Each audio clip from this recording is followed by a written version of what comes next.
They say, in the Tennessee mountains, the only thing thicker than the morning fog is the stubbornness of the people who live here. My name is Jack Mercer. I'm 62 years old, a retired sheriff's captain, and I live on 70 acres of timber and lakefront that my father, Earl Mercer, carved out of the clay with his bare hands and a rusted D7 bulldozer back in 1981.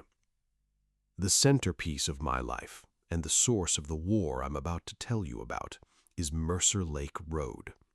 It isn't much to look at, just a 2-mile stretch of packed gravel and culverts winding through the cedars. But that road is the only way to get to the pristine private shoreline of Mercer Lake. And most importantly, that road is 100% mine. It's on my deed. I pay the property taxes on it. I buy the gravel every spring. And for 40 years, the only traffic on it was me, my wife Emily, and our old hound dog. The first thing I heard that morning wasn't the birds or the wind. It was the sound of a heavy steel chain rattling. My father's chain, the one he used to drag half-ton cedar stumps out of the muck.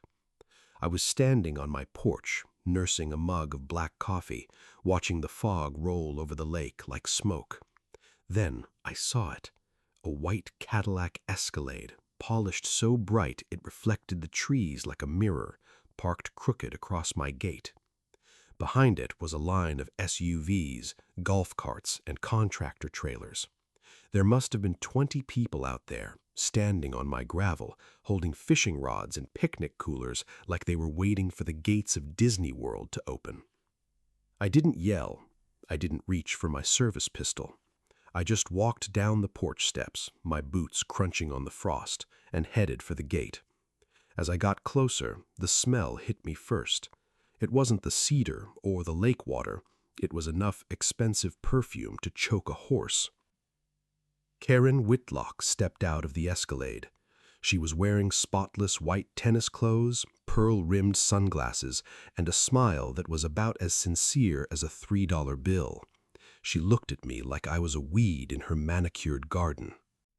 "Mr. Mercer, finally," she chirped, gesturing toward the line of cars.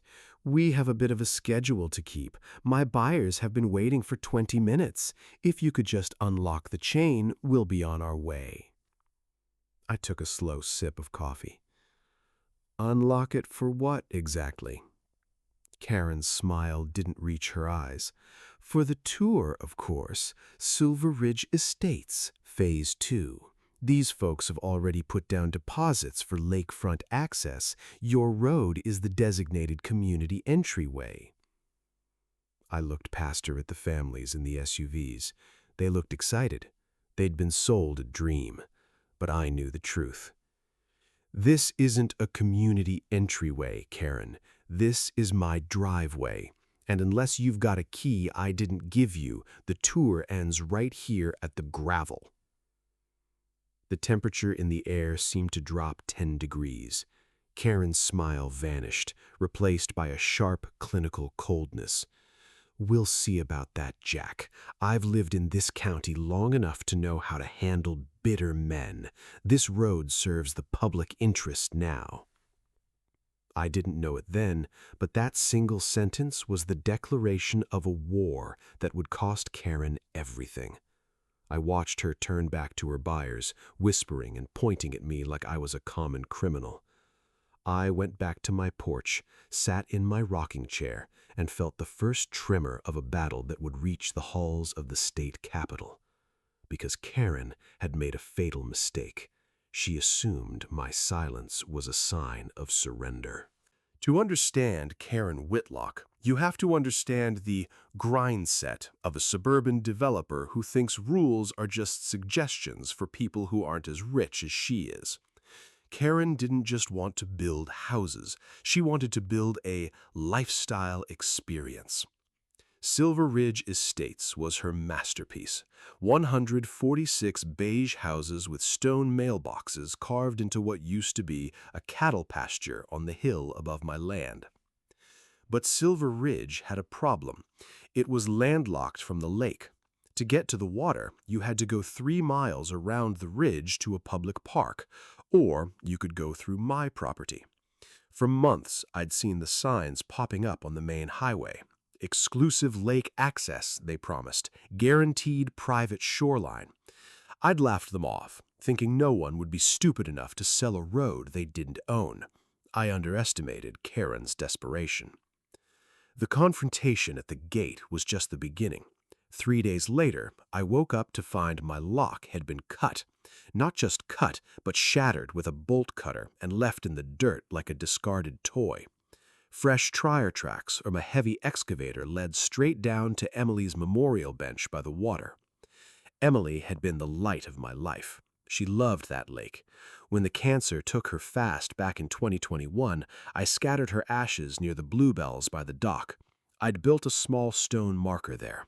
It was sacred ground. When I got down to the dock, my chest went cold. The excavator had wider tracks than my truck. It had crushed the bluebells. It had knocked over Emily's stone. And standing there, directing a crew of men in muddy boots, was Karen. "What are you doing on my land?" I asked, my voice low. That was my captain's voice, the one I used when things were about to get very ugly. Karen didn't even flinch. She was holding a leather binder thick enough to stop a bullet. "Improving the community waterfront, Jack. We're installing the floating docks today. This road is now a pending temporary emergency access route under a county review. My lawyer, Brent Halpern, filed the paperwork yesterday." "A pending review isn't a deed, Karen, and emergency access is for fire trucks, not boat rentals." "You're being obstructionist," she snapped. "You're endangering the safety of 146 families by blocking a secondary exit route. The sheriff's office won't help you, not after we donated to the benevolent fund last month." I looked at her men. They were professionals, but they looked uncomfortable. They knew they were trespassing, but Karen was the one signing the checks. "I'm giving you 10 minutes to get this machine off my property," I said. "After that, I stop being the nice neighbor and I start being the man my father raised." Karen laughed, a high, brittle sound. "Or what? You'll call the cops? My buyers are recording this, Jack. You look like a threatening old man harassing a businesswoman. You're a nuisance now." I didn't answer. I just walked back to the barn. I spent the next hour dragging my father's old bulldozer chains out into the sun.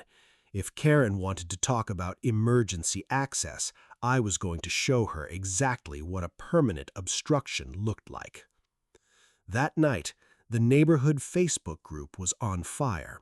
I didn't have an account, but my friend Tom Grady, a retired electrician, called me. "Jack, you're on the Nextdoor app," Tom said. "Karen's posting videos of you. She's calling it the Mercer Menace.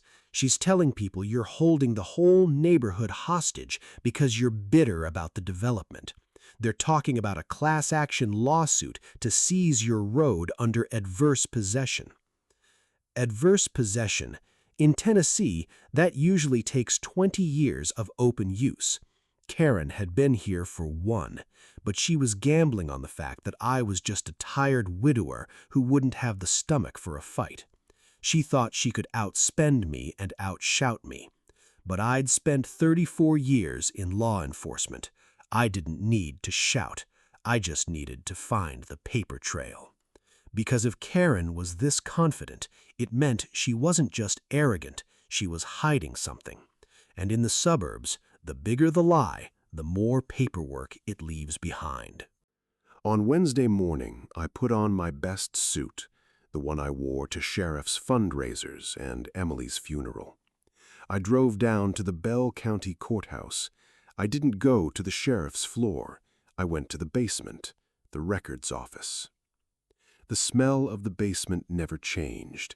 It was a mix of old paper, dust, and the damp scent of limestone. I found Harold Baines, a man who'd been filing deeds since the Reagan administration. Harold had a white mustache and a memory like a steel trap. "Jack Mercer," Harold grunted, looking over his bifocals. "Heard you're having a spot of bother with that Whitlock woman." "Word travels fast, Harold." "She's been in here 3 times this month, Jack, trying to find a loophole in your father's original land grant. She even tried to argue that the 1981 flood changed the high water mark, which would have moved your property line back 50 feet. I leaned against the counter. "Did it?" Snort. "Not on my watch. Your father was a combat engineer, Jack. He surveyed that line himself and had the county seal it before the first shovel of dirt was moved." "But there is something strange." Harold led me to a back room filled with heavy leather-bound ledgers. He pulled out the Silver Ridge development file. "Look at this," Harold said, pointing to a digital amendment filed 6 months ago. It was a request for a roadway easement across Mercer Lake Road. The status said pending approval. But then Harold pulled out a second sheet, the actual internal county log. "The Planning Commission denied that request on January 14th, Harold whispered. "They told her the road was strictly private and could never be used for commercial development because of the riparian buffer laws. They sent her a formal denial letter." "Then why does her marketing material say guaranteed access?" I asked. "Because," Harold flipped to the back of the file, "someone filed a forged approval letter in the digital portal. Look at the signature of the county commissioner. It's off-center. And the stamp? That's not the official 2024 seal. That's a replica." My heart hammered against my ribs. This wasn't just a neighborly dispute anymore. This was a felony. Karen hadn't just lied to me. She'd lied to the county, her buyers, and her investors. She was sitting on an $18 million development project that was technically illegal the moment she sold a lakefront lot without a legal way to get to the water. I spent the next 4 hours printing every document Harold had. I printed the original 1981 deed. I printed the 2024 denial letter. I printed the forged approval.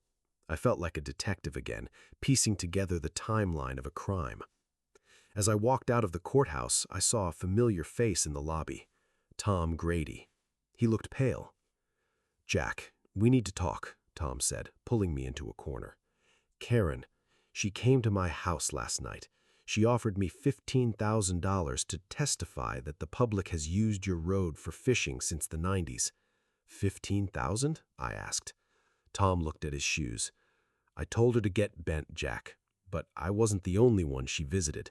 She's paying people to create a history of use for an adverse possession claim. She's building a fake reality." I gripped my manila folder. "Let her build it, Tom, because the bigger the house she builds on those lies, the harder it's going to crash when the foundation gives way." I went home and did something I hadn't done since I retired. I set up trail cameras. Not for deer, for Karens. I hid 6 high-definition cameras in the cedar trees along the road. I aimed them at the gate, the memorial bench, and the dock. If Karen wanted to play suburban war, I was going to give her a front-row seat to her own destruction. But I wasn't going to move yet. I was going to wait for her to call the cops. Because in Tennessee, the law's like a double-edged sword, and Karen was about to grab it by the blade. Thursday morning brought a different kind of visitor. Carl Jensen, the county fire code inspector. Carl was a straight shooter, a man who cared about fire hydrants and evacuation routes more than he cared who was governor. He pulled up in his red SUV and met me at the gate. Karen was already there, of course. She'd probably called him herself, thinking her emergency access lie would hold up. "Mr. Mercer," Carl said, nodding to me, "I received a report of a hazardous obstruction blocking a secondary evacuation route for Silver Ridge Estates. I need to inspect the site." Karen stepped forward, her phone out, already recording. "It's a death trap, Inspector. If there's a fire on the ridge, our residents are trapped because this man wants to keep his private gravel to himself. It's criminal negligence." Carl looked at his clipboard, then at the road. Is this Mercer Lake Road? Yes, Karen said triumphantly. Carl looked at his GPS unit. He walked 10 feet to the left, then 10 feet to the right. He frowned. Mr. Mercer, do you have the original plat map? I handed him the certified copy from the basement. Carl spread it out on the hood of his truck. He spent 30 minutes cross-referencing his satellite data with the 1981 markers. Well, ma'am, Carl said, turning to Karen, I see a problem, but it's not with Mr. Mercer. Karen's face tightened. What do you mean? According to the county fire map, he pointed to a red line, Silver Ridge Estates was approved based on a new secondary road being built through the north pasture. Your plans show a completely different route that doesn't touch this property. Karen stammered. Well, the terrain was difficult. We shifted the plan. We have a pending easement here. A shift in an evacuation route requires a full board hearing and a signature from the fire marshal, Carl said, his voice hardening. I'm looking at the master plan right now. If you're telling your residents that this is their exit, you're in violation of State Fire Code 12.4. This road isn't wide enough for a pumper truck. It has no turnaround, and legally, it doesn't exist for your development. I watched Karen's confidence leak out of her like air from a punctured tire. We'll just upgrade the road then, she said desperately. You can't upgrade land you don't own, ma'am, Carl said. He turned to me. Mr. Mercer, as far as the fire department is concerned, this is a private driveway. You can put a tank on it if you want. It's not an evacuation route. Carl didn't just leave. He slapped a non-compliant sticker on Karen's site office on his way out. But I wasn't finished. I called Harold Baines back. Harold, I need you to do me one more favor. Who is the primary lender for Silver Ridge Phase 2? Tennessee Valley Trust, Harold said. Why? Because, I said, I think they'd be very interested to know that their $12 million construction loan is backed by a forged county document. The smoking gun wasn't the road, it was the fraud. Karen had leveraged everything on a lie. She'd sold houses she couldn't legally certify for occupancy. She'd promised access she didn't have. And now I was holding the match. It was time to bait the trap. I followed the advice I'd seen on sites like Family Handyman and Law Enforcement Today regarding self-help property defense. I didn't just lock the gate. I made it look like a construction site of my own. I hired a gravel company to dump 10 tons of oversized riprap stone directly in front of my gate, on my side of the line. It was an ugly, impassable wall of rock. Then I parked my father's old rusted bulldozer right behind it. I wrapped the whole thing in my father's heavy steel chain and added 4 industrial-grade padlocks. Then I did what the modern world does. I told the story. I went on Reddit and posted to r/bad neighbors and r/legal advice.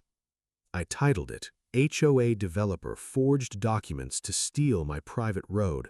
Now she's threatening my wife's memorial. I posted the photos. The crushed bell blooms, the forged approval letter next to the real denial letter.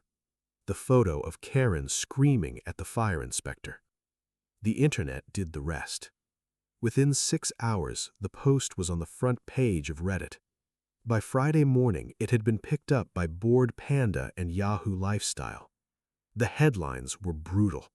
War hero widower defends memorial from greedy developer.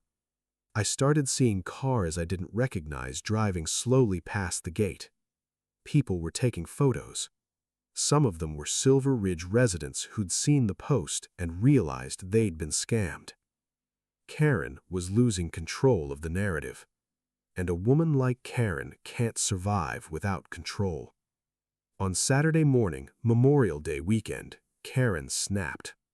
I was in my kitchen when I heard the music. blasting country music. Then the roar of an engine. I checked my camera feed. Karen was back. But she wasn't alone. She'd brought a posse of 20 angry homeowners. They were standing on the road holding signs that said "Public Access Now" and "Hostages." She'd even brought a contractor with a yellow excavator. They were preparing to move my rock wall. "Record this, everyone!" Karen shouted into her phone. She was live streaming. "We are reclaiming our community access from this bitter old man. Everybody keep recording. This is illegal." I didn't go out. I just sat at my table with a fresh cup of coffee and dialed 911. "Bell County Dispatch," the voice answered. "This is Captain Jack Mercer, retired," I said. "I'm at Mercer Lake Road. I have a criminal trespass in progress. Multiple subjects, heavy machinery destroying private property, and a confirmed fraud suspect on site. Send the sheriff and tell them to bring the fraud division." I watched the live stream on my tablet. Karen was at the gate, pulling at my father's chain. "He thinks he can stop us with a rusty chain," she laughed to her camera.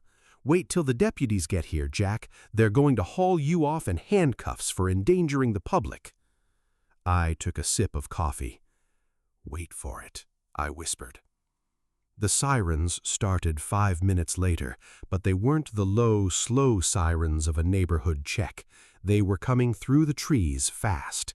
5 sheriff SUVs, followed by 2 black, unmarked vehicles. Karen straightened her tennis skirt. She put on her victim face. She marched toward the lead SUV as Sheriff Davis, an old friend who'd worked under me for 15 years, stepped out. "Sheriff, thank God," Karen cried. "This man has blocked an emergency route. He's threatened us. He's holding our neighborhood hostage." Sheriff didn't even look at the gate. He looked at Karen. Then he looked at the man in the suit who stepped out of the unmarked vehicle. Investigator Morgan from the State Fraud Bureau. "Ma'am," Sheriff said, his voice echoing in the quiet valley, "we're not here about the road." Karen blinked. "What?" "Karen Whitlock," Investigator Morgan said, pulling a folder out. "I have a warrant for your arrest for forgery, criminal conspiracy, and false advertising. We also have a search warrant for your site office regarding the Tennessee Valley Trust loan application." The posse of homeowners went dead silent. The phones that were recording Karen suddenly lowered. "Forgery?" Karen stammered, her face turning a sickly shade of gray. That's a mistake. My lawyer handled the paperwork." "We spoke to Brent Halpern this morning. He's currently at the station giving a statement in exchange for a plea deal. He says you ordered the forgery yourself, Karen." I walked down the driveway then. I stood at my rock wall, leaning against my father's bulldozer. I didn't say a word. I just raised my coffee mug. Sheriff Davis looked at me and gave a tiny, almost invisible nod. Then he turned back to Karen. "Turn around and put your hands behind your back, Karen. You're going to have a lot of time to think about lifestyle experiences in the county jail." The crowd of homeowners began to scatter like leaves in a storm. Some of them looked at me with shame. Others looked at the lake they would never get to fish in. Karen was led to the back of the SUV, her spotless white tennis clothes looking absurd against the rusty metal of the cage. As the SUVs drove away, the valley went quiet again. The fog had lifted. The sun was hitting the water, making it look honest and clear, exactly the way Emily liked it. The collapse of Silver Ridge Estates happened faster than the construction did. Once the news hit Newsweek and the local papers, the lifestyle dream turned into a legal nightmare. The forged documents meant that every sales contract was null and void. The bank froze the construction funds. The Phase 2 buyers, many of whom had spent their life savings on deposits, filed a massive class lawsuit. But the real judgment day was for Karen. She spent 3 weeks in jail before her investors could scrape together the bond money. During that time, the county did a full compliance audit. They found out she'd bypassed environmental surveys, paid off a junior planning clerk who also got arrested, and had intentionally built a drainage system that was leaking silt into Mercer Lake. I was called as the lead witness in the fraud hearing. I sat in that courtroom wearing my father's old sheriff's pin on my lapel. I watched Karen sit at the defense table. She wasn't wearing tennis clothes anymore. She was wearing a cheap orange jumpsuit and a look of pure, unadulterated defeat. Investigator Morgan played the video from my trail cameras, not just the footage of the confrontation, but the footage from the night my lock was cut. There she was, Karen Whitlock, standing in the moonlight, holding the bolt cutters herself. She hadn't even let the crew do it. She wanted the satisfaction of breaking my gate. "Mr. Mercer," the prosecutor asked, "did you ever give this woman permission to enter your land or use your road?" "I never," I said. "I told her since day one it was private. My father built that road to keep the world out so my wife could have a place that was quiet. Karen Whitlock didn't just trespass on my land. She trespassed on a man's peace." The judge, a no-nonsense veteran named Judge Miller, didn't go easy. He sentenced Karen for 5 years for felony fraud and forgery, with an additional 2 years for criminal trespass and property damage. He also ordered a judicial lien against her personal assets to pay back the Silver Ridge buyers. But the best part? The social karma. The story ended up on Board Panda under a karma thread. It got 10 million views. Karen's name became synonymous with developer fraud. Her firm went bankrupt. Her husband divorced her and moved to Florida. She became a pariah in the very county she tried to rule. One afternoon, a month after the sentencing, Tom Grady came by. He brought a 6-pack of beer and 2 folding chairs. We sat on the dock, right next to Emily's memorial. I'd replanted the bluebells. They were starting to bloom again. "So, what happens to the ridge now?" Tom asked, gesturing toward the half-finished houses on the hill. "The bank owns it. They're going to have to finish the houses and sell them at a loss. And the county is making them build a proper entrance from the north side. They're never touching my road again." "Good," Tom said, cracking a beer. "It's too quiet out here to have a bunch of golf carts buzzing around." I looked up at the ridge. The Silver Ridge sign had fallen over and was covered in weeds. The houses looked like empty skeletons. It was a reminder that you can build a house on dirt, but you can't build a community on lies. I took a sip of my beer and felt the sun on my face. My father's chain was still on the gate. The bulldozer was back in the barn. My 70 acres were mine again. 6 months later, the valley finally felt like home again. The bank finished the development, but they renamed it Mercer Ridge. They sent a representative to my house, a nice young man who actually apologized for everything that had happened. He even offered to pay for a professional security gate to replace my rock wall. I accepted, but I kept the chain. I still mow my father's road every spring. I still buy the gravel. And every Saturday morning, I sit on my porch with a coffee and watch the hawks circle. Sometimes I see the new neighbors from the ridge walking their dogs. They stay on their side of the line. They wave. They know my name. I learned something through this war. People think that in the modern world, boundaries are flexible. They think that if you're loud enough or have enough hustle, you can take what belongs to others.